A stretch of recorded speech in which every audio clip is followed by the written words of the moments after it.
Andrew Boraine, CEO of EDP, Economic Development Partnership. That begs the first question, what is EDP and what does it do? Okay, let me try and answer that. We launched about 18 months ago, so it's still early days. And we're a new breed of organization. Firstly, what we are not. We're not a government agency. We are not a private sector business lobby. We're not an economic think tank attached to a university, and we're not a non-governmental organization. So what are we? I would describe us as a collaborative intermediary organization. Bit of a mouthful, but what it means is that we are in between everyone else. And our job is to bring people together to work cooperatively and collaboratively on the economy. Now, we see that there's three big challenges we face. And we're talking about our regional and city economy. We're not a national organization. We just cover Cape Town and the Western Cape. And no, there are not equivalent organizations in other parts of the country. However, we do work with partner organizations in Gauteng, in KwaZulu-Natal, in the Eastern Cape. And we work with national government departments. So in a sense, we do transcend boundaries, and that's one of our objectives here. We do a lot of what we call leadership development. You know, a lot of leaders in our country operate from a kind of command and control model. You know, I'm elected or I'm appointed, I'm the big guy, and you will do what I say. And that doesn't work very well with, say, if you'd want to influence markets, markets vanish, they evaporate, they go away. You know, investors don't like that command and control language. We try and look at what are the capabilities of collaborative leadership, and we try and educate all leaders. You know, you get some CEOs of big corporates who say, listen, I'm the big chief, you don't tell me what to do, I'm responsible for the bottom line to my shareholders, and I take no prisoners, and I am taught to be competitive. So how does that guy work in collaboration with his competitors for the betterment of society, the country, the region, the city, and things like that? So it's not just on the government and on the political side, it's also the problem in the private sector, but also let's take universities. You think universities cooperate easily?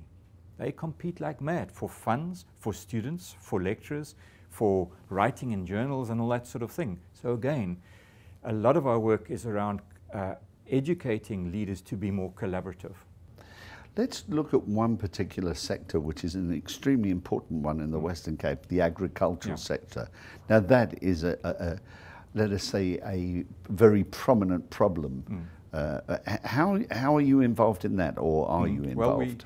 Well, you know, 18 months ago, there was visible conflict on the farms and in the towns around the farms, with vineyards being burnt down and things like that. There was very polarizing strikes that were taking place.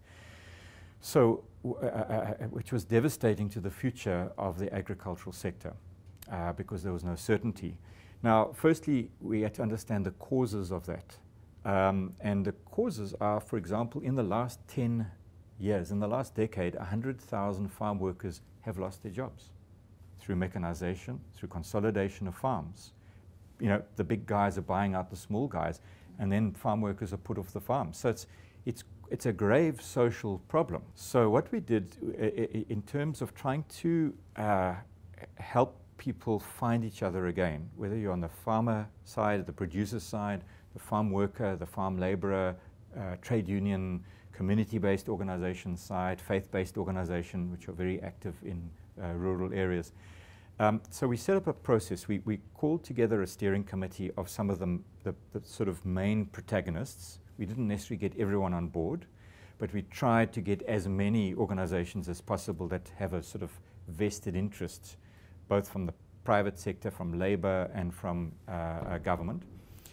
And then that steering group set up an independent panel.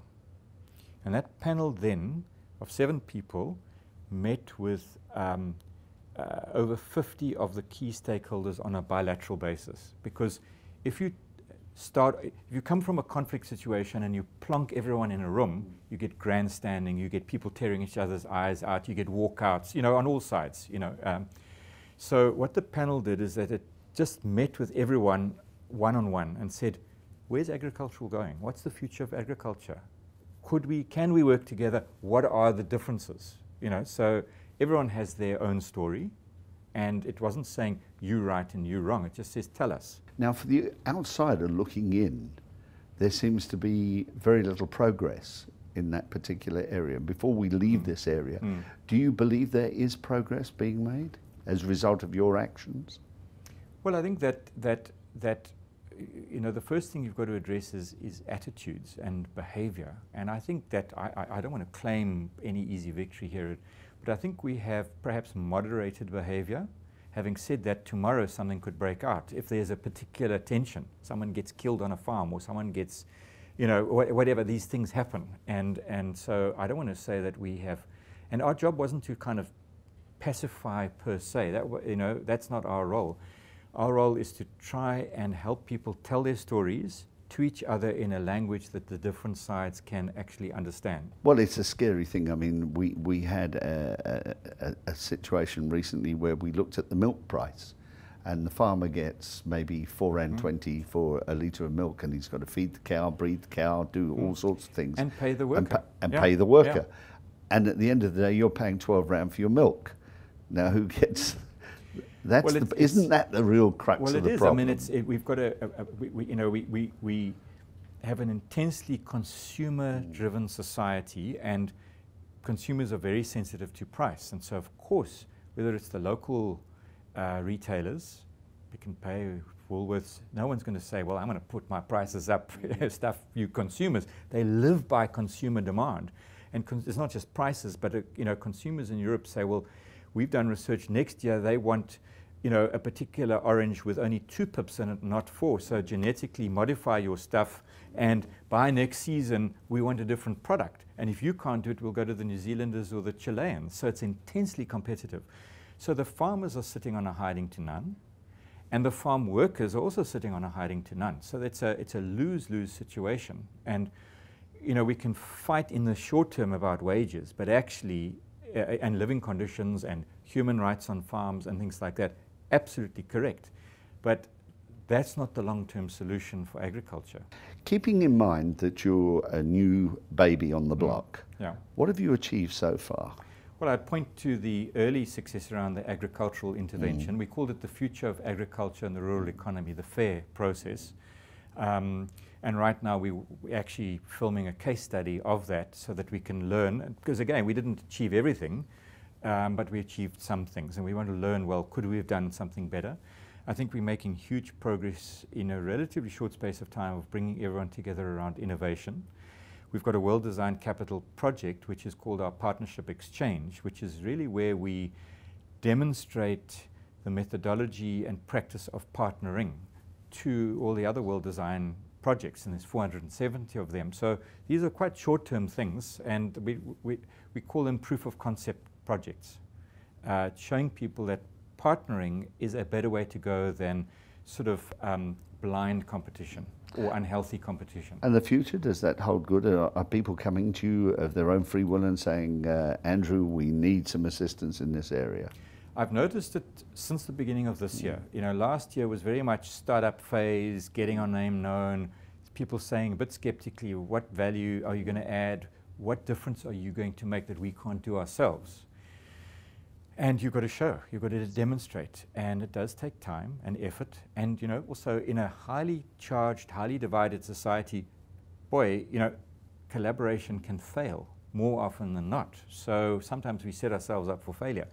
But I've noticed this year, it's more demand-driven. People, organizations, because we don't really deal with individuals, we deal with institutions and organizations and spheres of government and departments and private, you know, business associations and chambers. So, for example, in the South Cape, the municipalities and the business community have all come together and say, we need to grow the South Cape. We're struggling in this global recession. You know, our tourism's not looking too bad, but other things are down.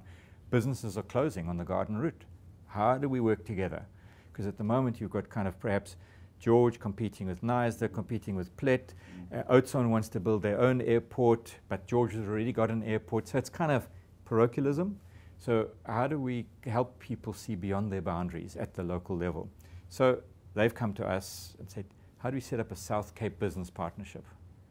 That's an example. So we're going to respond. This is a real curveball question for you. How do you feel about the current administration? Is it doing what you hoped it would do? Is it carrying on the good work that you started? Which one?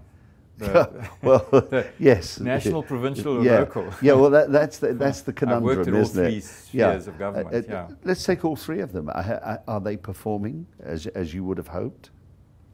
No, we're very far from the notion of the developmental state that people aspire to, that the National Development Plan requires to implement that plan. I think what is particularly difficult is the public sector really struggles to partner with other sectors of society, not just business, although they don't do that very well, but they struggle to partner with communities, and struggle to partner with universities and with labor for that matter. So we've got a real partnership deficit in this country. People pay lip service to it. The president will say we need to work together. Government can't do it on its own. Provincial governments will say the same thing. Premiers will say the same thing. The provincial government here's slogan is better together. And the city of Cape Town and Joburg and Durban will all say the same thing. But in practice, big, powerful, but fairly ponderous institutions like we have at all three spheres of government struggle to form partnerships with other sectors of society that move at a different pace.